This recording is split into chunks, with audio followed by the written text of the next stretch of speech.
Todo mundo falou que o Lula não é nosso alvo, Alexandre de Moraes é nosso alvo. Alguma vez houve um caso de justificar sanções Magnitsky, não há exemplo mais perfeito que Alexandre de Moraes, o juiz tirano do Brasil, que está prendendo o presidente, confiscando bens de empresas americanas e expondo descaradamente um apagão total da liberdade de expressão a dezenas de milhões de pessoas. Do ponto de vista econômico, todo esse conflito vai nos aproximar da China. Não tem jeito, os Estados Unidos estão mais difícil de comercializar. Mas neste momento em que o Brasil está sendo acusado pelos Estados Unidos de não ser democrático, que venha em nossa defesa justamente a maior ditadura, a ditadura mais poderosa do mundo falar a nosso favor, também não nos ajuda. O Lula não está triste com o que o Trump está fazendo. O Lula deseja isso que o Trump está fazendo. O Brasil do Lula tomou a postura e falou assim, não, então deixa com a gente vai dar conta. Só que, óbvio... O Lula está começando, o PT está começando no Brasil, desde que o Lula assumiu, uma verdadeira revolução comunista. Eles estão dispostos a criar um sistema econômico paralelo.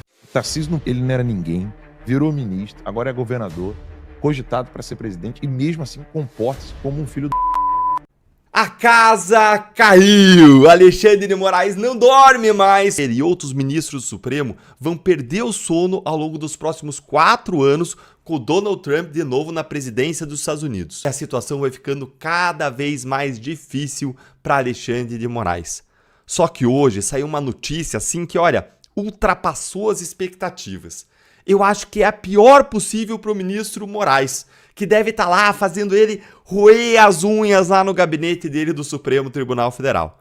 Segurem agora essa informação, guarda aí. A prova de que essa história não acabou com a Tarifa Moraes e que o Alexandre é de fato o alvo principal são os pronunciamentos que nós temos vindo dos Estados Unidos acerca das aplicações de sanções ao Alexandre de Moraes através da Lei Magnitsky, a já conhecida pena de morte financeira. E não se enganem, ela muito provavelmente está a caminho. Ora, não acreditem no Paulo Figueiredo. Se vocês não ouviram os avisos do Paulo Figueiredo até agora, eu não sei nem como explicar um troço desse, mas ouçam os apelos de quem começou a falar sobre essa história. Ouçam o apelo, por exemplo, da Maria Elvira Salazar. O que escreveu a deputada aliada do Trump, uma das deputadas mais importantes americanas e a pessoa que é consultada no assunto Brasil. Ela fez publicamente, faça um apelo para que a administração Trump imponha imediatamente sanções do Global Magnitsky Act contra Alexandre de Moraes. Esse juiz radical transformou a Suprema Corte do Brasil em uma arma política, silenciando opositores, censurando americanos e fechando plataformas de liberdade de expressão. Ele não está defendendo a democracia, está desmontando. Alexandre de Moraes representa uma ameaça direta à liberdade política no Brasil e em todo o nosso hemisfério. Os Estados Unidos devem agir agora. Congelem seus bens, revoguem o seu visto e enviem uma mensagem alta e clara. Não toleraremos juízes autoritários perseguindo a oposição política e atacando a liberdade. Não tem uma palavra sobre Lula. Aprenderam, governadores? Aprenderam, deputados? Pô, mas os deputados americanos estão entendendo melhor do que os brasileiros? O que disse o grande jornalista americano Michael Shellenberger, que foi quem revelou os Twitter Files Brasil e um dos responsáveis a expor o Alexandre de Moraes. E acabou também perseguido pelo pseudo-juiz Alexandre de Moraes. O que diz Michael Shellenberger? Trump impôs uma tarifa de 50% ao Brasil, em parte devido à guerra ilegal e inconstitucional contra a liberdade de expressão. O próximo passo é Trump impor sanções de direitos humanos ao ministro Moraes, da Suprema Corte, com base na Lei Magnitsky. A liberdade e a democracia do Brasil dependem disso. Ah, mas não estou satisfeito. Tudo bem. Não confia no Paulo, não confia no Schellenberger, não confia na Maria Salazar, não tem problema. Vamos ao Mike Pence, ex-membro do Departamento de Estado e uma das pessoas responsáveis pela exposição do complexo industrial da censura que mostrou todo o financiamento da USAID ao Alexandre de Moraes. Essas são as pessoas que expuseram o Alexandre. O que diz Mike Pence?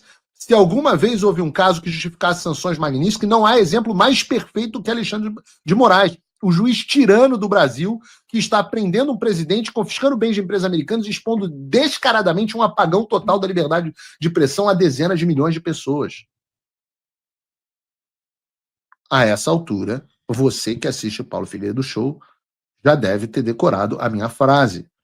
Se havia alguém que ainda duvidava quando eu dizia que o Alexandre de Moraes surfou em uma onda de censura global, que essa onda virou espuma, se dissipou e que agora vem uma tsunami na direção dele. Eu acho que agora essa dúvida se foi. O nosso trabalho aqui nos Estados Unidos é muito sério. Eu entendo que os brasileiros não estejam acostumados com pessoas que trabalham de maneira estratégica. Mas vocês que assistem o Paulo Figueiredo Show, vocês são testemunhas. Vocês viram o princípio, o meio e o fim.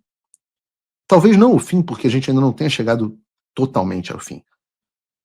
Mas vocês viram a estratégia sendo implementada.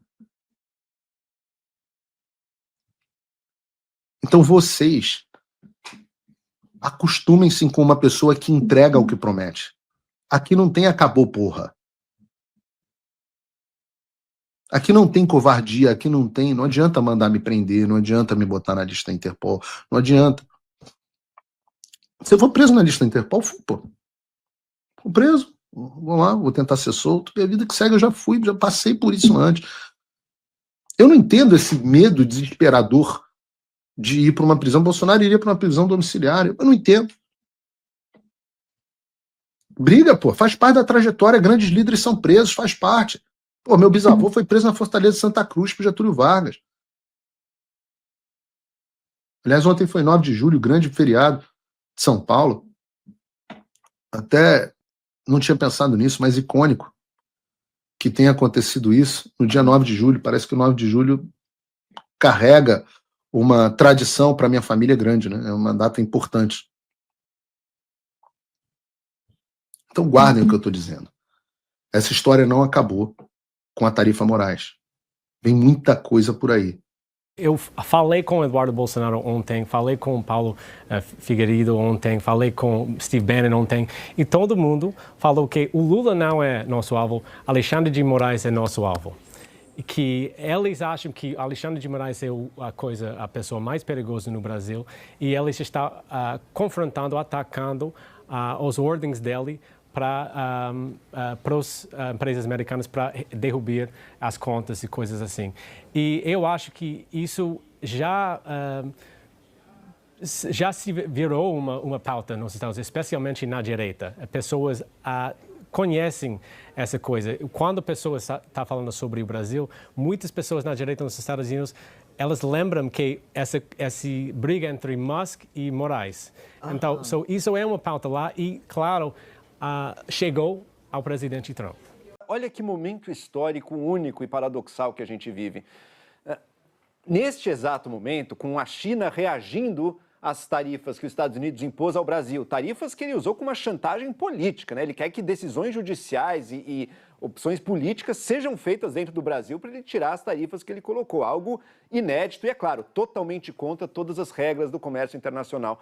Neste momento, quem vem como a defensora das regras do comércio internacional? A China. Veja, a China, que nunca foi um país que primou, e na verdade nem mesmo hoje em dia prima por essas regras. Por quê? Porque a gente sabe como a China manipulou seu câmbio historicamente para exportar mais, como a China sempre usou de empresas estatais ou de subsídios estatais pesados para competir de forma desigual com empresas ao redor do mundo, como a China tantas vezes desrespeitou a propriedade intelectual também na sua produção. Então, as violações chinesas das regras de comércio internacional são muitas, né? Mas neste momento em que os Estados Unidos estão basicamente dinamitando unilateralmente o comércio internacional, a China, que bem ou mal ainda quer um mundo globalizado ou quer relações comerciais com vários países, quer criar a sua zona de influência econômica, a China entra em cena defendendo. Hoje em dia, quem criou a Organização Mundial do Comércio? Estados Unidos, né? Outros países juntos, mas principalmente Estados Unidos.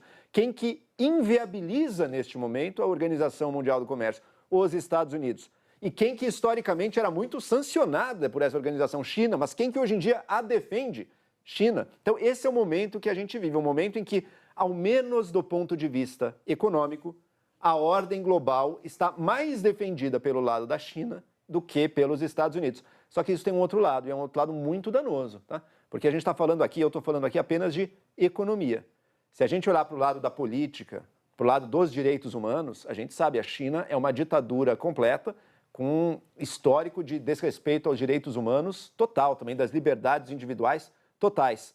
E é ruim, inclusive politicamente, para o Brasil, que neste momento a defesa internacional à nossa causa venha desse país, da China, né? É inegável, do ponto de vista econômico, todo esse conflito vai nos aproximar da China. Não tem jeito, os Estados Unidos está mais difícil de comercializar. Mas neste momento em que o Brasil está sendo acusado pelos Estados Unidos de não ser democrático, que venha em nossa defesa justamente a maior ditadura, a ditadura mais poderosa do mundo, falar a nosso favor, também não nos ajuda. Deixa eu ver, é da Bernadette, né?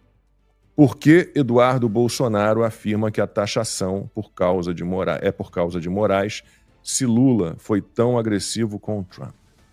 Bom, basta você dar uma olhadinha, Bernadette, na carta que o Trump tem uma mosca chata aqui. Basta você dar uma olhadinha na carta que o Trump mandou pro Lula. Logo no primeiro parágrafo, ele já faz referência ao que é o principal, ao que mais incomoda o governo americano neste momento, que é a farsa, né? Que é este julgamento do Bolsonaro, não só dele, né? Então ele diz que é uma vergonha internacional, que é uma caça às bruxas e que Bolsonaro não está sendo perseguido. Então esse é o mote principal. Obviamente que tudo que o Lula tem feito e falado complica ainda mais a situação. Então a gente começa aqui a nossa conversa trazendo alguns pontos das entrevistas que o Lula concedeu ontem, né? Posso só fazer um comentário sobre essa pergunta? Por favor. O que acontece? Isso já demonstra como que os comunistas eles gostam de aproveitar qualquer situação para falar o que eles querem. Então, isso de fato é uma tática, né? Uma tática oratória. Aprendi isso com o Bené, inclusive, Bené Barbosa, grande Bené. Que quando você estiver dando entrevista na TV, por exemplo, se alguém te perguntar quanto é 1 mais 1, e se você precisa falar qual é o preço do produto que você está vendendo, você responde primeiro o que você deseja. Depois você vai falar a resposta. A pergunta do repórter, por exemplo. Mas o que o PT está fazendo não é essa tática mais simples, não. É bem canalha.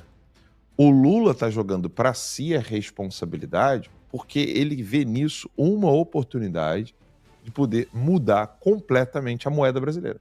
Exato. O Lula não está triste com o que o Trump está fazendo. O Lula deseja isso que o Trump está fazendo. O que demonstra o tamanho da burrice de todos os deputados que não estão movimentando o povo e nem falando e nem fazendo nada. Eu já falei, fazer vídeo, deixa isso para jornalistas, influência ou coisa do tipo. Deputado o deputado não pode receber 30 mil, 35 mil reais para fazer vídeo. É inconcebível. Eu ia diminuir o palavrão, mas tem hora que não dá. É inconcebível. Não tem como um único deputado receber um apoio meu ou da população, porque ele está fazendo vídeo. E não é só o Nicolas, não. Flávio Bolsonaro e tantos outros. Olha o que o Eduardo está fazendo. Olha o que o Gaia está fazendo. Não dá para entender. O que o Lula está fazendo, para chamar para si a responsabilidade, é porque ele quer tirar o foco do Alexandre de Moraes. Só essa semana, o Alexandre de Moraes ele precisa dar uma resposta para a corte aqui na Flórida. E ele está comprovando cada vez mais tudo que ele está fazendo como algo criminoso nos Estados Unidos. O do OnlyFans é só mais uma comprovação. A multa, as duas multas, né, de 50 mil e a de 7 milhões, que ele colocou para mim, óbvio, né? Ele sabe que eu não vou pagar 1 centavo, e se um dia eu pagar, já falei como. Eu vou pagar tudo em moeda, vou botar no rabo dele, no dia que ele estiver preso. Né? Eu tenho que rir, não adianta, cara. Não, e eu ainda vou deixar a moeda no sol ainda. É pra botar uma por um bem quentinha, assim, ó. Bota na brasa da fogueira antes. Não, pra ele não reclamar que tá frio, né? Então... Enfim. É óbvio, eu não sou o Kassab, nem o... Qual é o nome do outro lá? O Garcia? O Garcia. Eu não sou nem o Kassab, nem o Garcia. Mas moedinha... Eu posso até escrever Kassab e Garcia em cada moeda. Eu me dou o trabalho de escrever todos os caras que comeram o cu dele. Eu boto o nome lá. Hoje é sexta-feira. Mas ele sabe que eu não vou pagar, mas ele está comprovando o crime que ele cometeu. Por quê? Há um plano específico do Lula de querer usar o Brasil como proxy da China e da Rússia, ou seja, no BRICS, para desestabilizar a moeda americana. O Trump está conseguindo fazer com essa guerra tarifária com vários países, ele está conseguindo fazer algo que nenhum presidente americano teve culhão de fazer e nem quis. Então, depois de décadas, muitas décadas, os Estados Unidos estão, de novo, reaquecendo a sua moeda e reaquecendo o seu comércio interno. Hoje, você não pode virar, aqui nos Estados Unidos, né? Hoje você não pode virar e falar assim, ó, não quero mais fazer nenhuma negociação com a China, porque você vai destruir um dos maiores abastecimentos dos Estados Unidos. Não existe Walmart sem China, não existe todas as lojas de ferramenta para trabalho manual, como construção de casa, a maioria vem da China. A maioria dos produtos, piso, tudo vem da China. O Trump está reaquecendo e reequilibrando o mercado interno com o comércio internacional. Então ele vai conseguir isso, ele está só no primeiro ano, ele vai conseguir reaquecer a economia americana. Não é muito difícil reaquecer uma economia como a americana. E o Lula está sendo usado como ponta de lança de uma guerra comercial de longo prazo realizados por China e Rússia. Porque a China e a Rússia não podem fazer o que o Brasil está fazendo, porque senão vira guerra, e não é guerra comercial, vira guerra ipso facto, é guerra mesmo. Nós estamos falando de conflito bélico. O Brasil do Lula, né? O Brasil do Lula tomou a postura de falar assim, não, então deixa com a gente vai dar conta. Só que, óbvio, qual é o efeito para a Rússia e China caso o Brasil não saia vitorioso e nem consiga êxito nessa missão de querer quebrar o dólar? Rússia e China saem ilesos. Ilesos. Eles não têm problema nenhum se a missão for efetiva ou se a missão falhar. Para eles não importa. Agora, para o Brasil importa muito. Porque se a missão for exitosa, o Brasil vai mais do que quebrar, porque quebrado já está. Porque basta ver os roubos do INSS, os roubos do... Qual é o nome daquele outro escândalo que teve, que eu esqueci agora aqui, do Banco da Previdência, né? Então, Banco da Previdência, INSS, tantos escândalos. E, lembrando, né? Eu sou aquele chato que vai ficar repetindo isso o tempo todo. Não teve ação dos políticos brasileiros, nem ação efetiva não, teve ação nenhuma. Eles ficaram em casa gravando vídeos, no escândalo do INSS, no escândalo do Banco da Previdência, que vale lembrar, só o do INSS é o maior escândalo de corrupção da história do Brasil. E os deputados, né, com muito esforço, escreveram no Twitter, no Instagram e fizeram vídeo.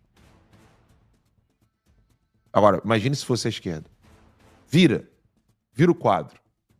Imagine se o escândalo do INSS, mesmo que não fosse do governo atual, fosse o Bolsonaro presidente, o que a esquerda não estaria fazendo com o escândalo do INSS? Mesmo com nomes de petistas ou de gente de esquerda. O que os deputados estariam fazendo? Um estardalhaço. E eu estou falando de meia dúzia de gato pingado de esquerda estaria fazendo um auê no Congresso Nacional, não ia pautar nada, não ia ter comissão. Em cada comissão eles iam fazer um auê, eles iam ficar gritando, até que eles conseguissem o impeachment de Bolsonaro. Mas o que a direita está fazendo? Gravando vídeo e postando na internet. Pô, top.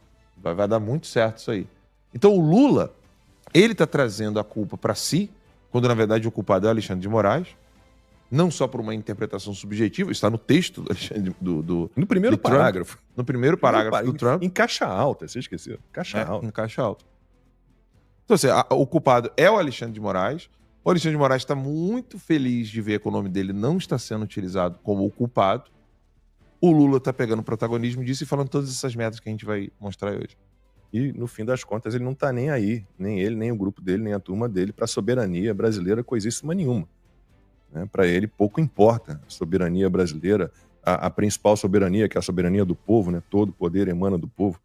O que ele está brigando para manter ali é a soberania dessa aliança horrível, destruidora entre STF e PT. Agora vai. Ó. O BRICS é um agrupamento de países que trabalha em prol do sul global. Nós cansamos de ser subordinados ao norte. Nós queremos ter independência nas nossas políticas, queremos fazer comércio mais livre e as coisas estão acontecendo de forma maravilhosa. As coisas vão continuar melhorando e nós estamos discutindo, inclusive, a possibilidade de ter uma moeda própria ou, quem sabe, com as moedas de cada país, a gente fazer comércio sem precisar utilizar o dólar. Porque nós não temos a máquina de rodar dólar, só os Estados Unidos que tem. E nós não precisamos, sabe, disso para fazer comércio exterior. Agora, achar que os BRICS é a razão pela qual o Trump ficou nervoso, o Brasil nunca ficou nervoso com a participação do G7, o Brasil nunca ficou nervoso com as coisas que os Estados Unidos faz. Cada país tem soberania de fazer aquilo que quer. Então eu penso que o presidente... Tá bom. Eu tô vendo aqui, Maurício Santos. Sul Global é o meu... É isso aí. Você vê que é algo que nunca teria sido inventado por um brasileiro, essa expressão, né, cara? Mas, ó, Sul Global é o meu... rima. O que o Lula tá falando é muito sério, tá? Isso aqui é muito grave, muito grave. Primeiro, o Trump deixou claro desde o início da sua eleição. Tô nem falando de quando ele começou a assumir. Quando ele foi eleito, ele já falou que iria contra qualquer país que tivesse buscando tirar o dólar como a moeda mais importante do mundo. Inclusive, quando ele falou isso, depois da eleição dele lá em novembro, no finalzinho de novembro, início de dezembro, lá no dia 1º de dezembro, o embaixador russo, né? Agora eu não me lembro qual que era a autoridade russa, mas uma autoridade russa já veio correndo falar que essa ideia da moeda única veio do Lula, veio do Brasil. O Brasil que veio com essa história aí. Não tem nada a ver de querer tirar o dólar. Ou seja, já tirou o da Rússia da reta. E aí, novamente, agora, com essa história da taxação, a Rússia também já falou que não, ali, ó. Criar moeda do BRICS para competir com o dólar foi ideia do Lula, diz chanceler russo. Aí acho que é 1º de dezembro ali, não é? Que tá ali? 1º de dezembro do ano passado. Então, o Brasil está se tornando, cada dia que passa, numa velocidade espantosa, eu não esperava que seria tão rápido, um proxy da Rússia e da China. Você veja, o Lula está tendo que falar coisas que nem a Rússia nem a China têm coragem mais de falar publicamente. A derrubada do dólar, o fortalecimento do BRICS, que essa semana também uma autoridade russa também veio falar a público que o BRICS não é anti-americano. Né? Então já tirou. Agora o Lula já falou que sim, que é anti-americano. Ele já vem com essa ideia forte nessa entrevista que ele deu na Rede Globo. Então o que está acontecendo? Você acha que a Rússia e a China não pensam desse jeito? Pensam. Mas eles não querem quebrar o próprio país. Eles não querem ter problemas diplomáticos, econômicos. Ali, ó. Rússia diz que BRICS não é anti-americano. Então, o que o Lula tá servindo de ponta de lança desses países, dessas ditaduras. O futuro do Brasil, do jeito que a gente está vendo, é realmente se tornar como uma Venezuela. Daqui a pouco a gente vai estar tendo que construir armas para a Rússia e para a China. Igual a Venezuela virou lá o local com indústrias para construir munição de fuzis para a Rússia. Não achem estranho que isso possa acontecer no Brasil, não. Porque a coisa está acelerada assim num nível que eu não esperava que ia ser tão rápido.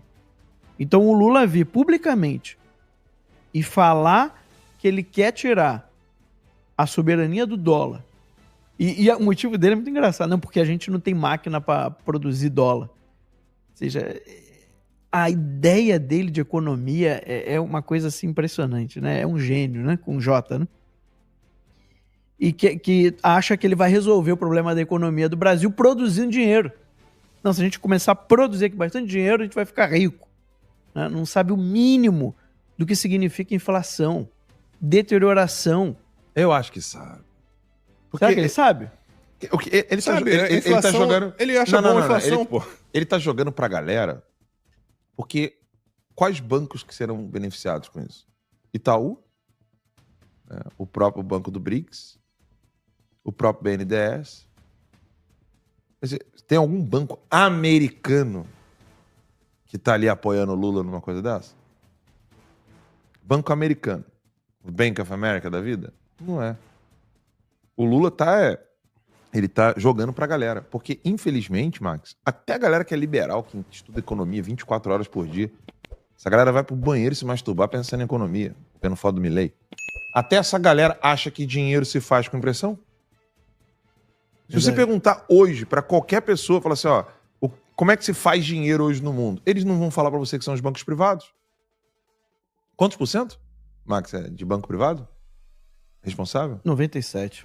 97%. Eu acho que você precisa explicar isso pro pessoal. Sim. É bom explicar isso aí. Mas eu queria só, antes de mudar de assunto, deixar bem claro a gravidade do que o Lula está falando e da gravidade do que o PT está fazendo no Brasil hoje, gente. Não é brincadeira. Não é uma coisa assim de que, é só mais um governo de esquerda. Não. O Lula está começando, o PT está começando no Brasil, desde que o Lula assumiu, uma verdadeira revolução comunista. Eles estão dispostos a criar um sistema econômico paralelo. Eles estão dispostos a abandonar o dólar, a comercializar com outros países, com moedas que hoje vale uma coisa, amanhã pode estar valendo outra. Isso daí, gente, é o desmantelamento do Brasil. Economicamente, a parte de indústria, de tecnologia, ou seja, o Lula está pouco se importando de cortar relações comerciais com os Estados Unidos. Isso é muito grave. O Brasil hoje não tem condição de cortar relações com os Estados Unidos. Parte da tecnologia, equipamentos que são importantes na indústria brasileira, tudo isso. O Brasil não se sustenta. É óbvio que a China está de olho grande e vai querer pegar o vazio que os Estados Unidos vai deixar. Mas não vai ser imediato. Isso vai levar muito tempo. Tarcísio, ele não era ninguém, virou ministro, agora é governador, cogitado para ser presidente e mesmo assim comporta-se como um filho do... Vocês acham que vocês vão se comportar e o fim de vocês não vai ser igual ao do Jair Bolsonaro e Daniel Silveira? São malucos. Sabe, não dá pra aceitar que o Tarcísio continue tentando jogar ali de vaselina pra cá e vaselina pra cá e fingir que o Brasil não tem um problema gravíssimo pra resolver, que é o primeiro da lista. E, ó, a vereadora do PT morta no Rio Grande do Sul tinha ligação com facção criminosa. Podemos partir para os superchats ou vocês querem... Nenhuma surpresa, né? Tem dois tópicos que eu acho que se falar na segunda vai ficar muito velho. O primeiro é o tweet do Tarcísio falando que ele vai tentar, ele tá conversando com o pessoal da embaixada americana, que não sei o quê. E o Eduardo Bolsonaro que mandou um recadaço pra ele, né? Vocês viram isso aí ou não? Não. Vai no último tweet do Eduardo aí, produção. Se não tiver, eu mando o link. A galera é rápida, ó. Acabo de me reunir com o Gabriel Escobar, encarregado de negócios na Embaixada dos Estados Unidos no Brasil, em Brasília. Conversamos sobre consequências da tarifa para a indústria e agronegócio brasileiro. E também o reflexo disso para as empresas americanas. Vamos abrir diálogo com as empresas paulistas, lastreado em dados e argumentos consolidados para buscar soluções efetivas. É preciso negociar. Gravem essa frase. Narrativas não resolverão o problema. A responsabilidade é de quem governa. Tem um tweet do Eduardo. E o Eduardo, qualquer tentativa de acordo sem um primeiro passo do regime em direção a uma democracia será interpretado como mais um acordo caracu, pois isso já foi exaustivamente tentado no passado e os americanos também já conhecem essas histórias. Ou seja, retirar a tarifa Moraes agora significa sem oposição na eleição de 2026, esquerda eternamente no poder, pois eleições de 2026 será a maioria será mais ditatorial do que a de do que a de 22, e sem sequer aparecer nas urnas. Jair Bolsonaro preso até morrer. Moraes voltando, como sempre, dobrando a perseguição. Redes sociais com mais censura do que a China. Velhinhas presas, seguindo o rito sui generis de progressão de regime igual ao do deputado Daniel Silveira. E o único fato em favor da liberdade nos últimos anos foi a ação forte do presidente Trump.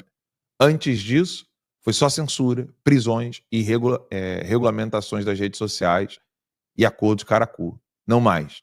Lamento, mas não dá para pedir ao presidente Trump e nenhuma autoridade internacional minimamente decente para tratar uma ditadura como se fosse uma democracia. Ou há uma anistia ampla, geral e irrestrita para começar, ou bem-vindos a Brazuela. Foi o que ele falou na isso aí. entrevista ontem. E eu adicionaria, todos os candidatos de direita que tenham chances de vencer ao Senado ficarão inelegíveis. Essa claro que é a vai questão acontecer. do Eu tinha visto Tarcísio, isso cara. daí. O Tarcísio, ele é muito pragmático. Mas é pragmático até que ponto? Eu quero ver então, hoje... Tecnocrata. Não, Lacombe. Tem coisas que não dá pra ser assim, Lacombe. Eu quero ver hoje então, já que ele é tão pragmático, é tão bom senso, ele repercutindo a fala do Lula contra o dólar. Porque isso também causa um problema econômico no país. Não, sim, eu tô dizendo que ele não pode agir dessa forma sem perceber, porque é muito fácil, a carta do Trump deixa muito claro, o problema real. Sim. A gente precisa de um Tarcísio de Freitas, né, que entenda os problemas principais do Brasil. Né? O problema econômico, de exportação, importação, déficit fiscal, claro, isso tudo é muito importante. Mas, meu Deus, ou ele se volta contra a tirania, ou não vai ter... Cara, ou o Brasil não tem chance nenhuma. Não pode agir dessa forma. Vamos negociar. Negociar, cara, tem que soltar o verbo. Igual a não negociação. pode ir, como ele foi, eu nem lembro onde foi aquilo, que ele foi pra Europa. Foi no outro fórum jurídico do Gilmar, né? Do ano passado. Em que ele falou, eu não sei nem o que eu estou fazendo aqui na presença dos ministros do STF, e fez elogios, lembra disso? Pô, pelo amor de Deus, cara, aí não dá, cara. Aí não dá. Rapidinho, Tarcísio é aquela baranga que quando se veste bem, não adianta falar que ela nunca vai acreditar que é gostosa. Porque ela sabe que não é. Entendeu? A mulher bonitinha, ela pode estar desarrumada. Se alguém falar pra ela, nossa, você tá bonita hoje, ela acredita, fala, puxa, obrigado. A baranga é uma merda. Baranga, você pode dar toda a bolsa cara, roupa cara. Não há quem fale que ela acredite. No fundo, ela vai estar sempre com um complexo. O Tarcísio não pode... Ele não era ninguém, virou ministro, agora é governador, cogitado para ser presidente, e mesmo assim comporta-se como um porque é burro. E eu tô falando isso porque eu acho ele um cara bom. Não, ele é bom, ele é bom gestor, ele é bom administrador, ele tem uma aprovação de mais de 60% nós de São Paulo. Eu já o entrevistei várias vezes também, muito simpático. A gente ficou impressionado com a Cheguei a conviver entrevista. socialmente, encontrei com ele em festa. Mas a burrice boa pessoa, dele, ótima pessoa. Só que a burrice dele é um troço que vai além. Eu não sei, ele Vai é muito É igual a cuidadoso. mentalidade de baranga. Assim, a gente tá num momento que não dá pra você ficar tocando, batendo na porta e pedindo licença pra entrar. Tá no momento de meter o pé na porta. Tá no momento de dizer, não dá. A questão aqui é, olha o que o Alexandre de Moraes está fazendo. Milico é foda. O Eduardo Bolsonaro listou ali, e eu concordo totalmente com ele, listou ali todas as consequências. Se a gente tiver um candidato, né, como o Tarcísio, né, em substituição ao Bolsonaro, achando que está tudo bem se ele for lá negociar uma tarifazinha especial para os produtores de São Paulo, é isso que ele quer? Não entendi. Pelo amor de Deus, gente. A Simone disse aqui, exagerou. Não exagerei não, Simone. É que você precisa entender o seguinte. O Tarcísio, ele tem nas mãos o futuro do Brasil se ele quiser. Isso é sério. O exemplo que ele deu, arrebentando com a Cracolândia, o fato do trabalho dele com o Derrite em São Paulo é um exemplo para ser replicado em todo o Brasil. Se ele parar com essa palmolenguice dele, de ficar ali elogiando os inimigos, ele vai terminar, não é nem como Bolsonaro não, como Daniel Silveira. É que, Simone, você está pensando que quem se comporta no Brasil não se Esse é teu problema. Eu não sei como te explicar que isso é falso. Eu não sei explicar para você, Simone, como que achar que vai se comportar no Brasil diante de Gilmar Mendes, criminoso, Alexandre de Moraes, assassino, porque ele é responsável pela morte do Clezão, Barroso, que realmente não comete crimes dessa natureza, mas deve gostar de garotinho, né? E se comportar com essa gente, Dirceu, Lula, você vai receber reciprocidade por parte deles. Não vai, Simone, acorda. Não vai. Não vai. Ou é tiro, porrada e bomba pra cima dessa gente, ou todos vão se ferrar. Que foi o puxão de orelha que eu dei com relação à postura do Nicolas. E do Flávio Bolsonaro e de todos os outros. Vocês acham que vocês vão se comportar e o fim de vocês não vai ser igual ao do Jair Bolsonaro e Daniel Silveira? Estão malucos. De novo, é a galera que acha que eu exagerei. Não, o Alan falou demais, o Alan falou palavrão, o Alan se ferrou por causa disso. Então continuem pensando assim, vocês vão ver onde vocês vão parar. Eu estou procurando aqui a postagem que o Tarcísio de Freitas fez. Lembra que eu falei ontem? Foram 4 governadores que se manifestaram sobre o tarifaço do Trump, entre eles o Tarcísio de Freitas. E eu estou tentando encontrar aqui no roteiro de ontem, porque eu me lembro que ele não citou o Alexandre de Moraes. Tá aqui, ó, quer ver? Vamos ver. Vamos ver se eu estou enganado ou se a memória está... Ele botou aqui, Lula colocou sua ideologia acima da economia, e esse é o resultado. Tiveram tempo para prestigiar ditaduras, defender a censura e agredir o maior investidor direto no Brasil. Outros países buscaram negociação. Não adianta se esconder atrás do Bolsonaro. A responsabilidade é de quem governa. Narrativas não resolverão o problema. Repararam? Ele só falou do Lula. Não do Moraes. Ele não botou uma vírgula. Olha lá, tá aí. Uma vírgula sobre o Moraes. Nem Que sobre o é STF. o principal na carta do Trump. Sabe, não dá para aceitar que o Tarcísio continue tentando jogar ali de vaselina para cá e vaselina para cá e fingir que o Brasil não tem um problema gravíssimo para resolver, que é o primeiro da lista. Depois a gente vai pensar na gestão, e nisso ele é muito bom administrador, muito bom gestor.